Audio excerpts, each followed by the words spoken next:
पुणे शहरातील बिबवेवाडी परिसरात एका 25 वर्षीय डॉक्टर तरुणीने आत्महत्या केल्याची धक्कादायक घटना उघडकीस आली।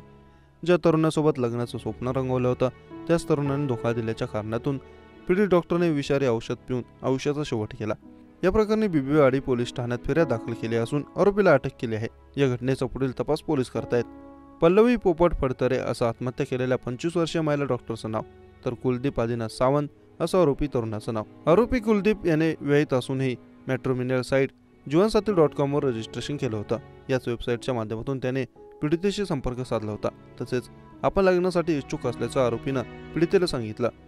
सुरुवातीला पीडित महिला डॉक्टरने आरोपीसोबत लग्न करण्यास नकार दिला, मात्र आरोपीने पीडितेशी संपर्क साधून तिचा विश्वास संपादन केला। तिला लग्न करण्याचं आमिष दाखवत तिच्याकडून वेळोवेळी 10 लाख रुपये घेतले।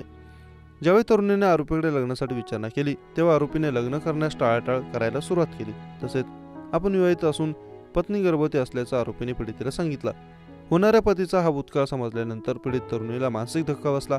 एवढेच नव्हे तर आरोपीने पीडितेकडून घेतलेले 10 लाख रुपये परत देण्यास देखील टाळाटाळ केली।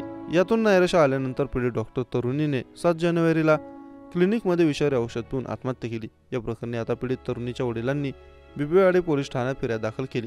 पोलिसांनी विविध कलमांतर्गत गुन्हा दाखल केला असून या घटनेचा तपास पोलीस करत आहेत।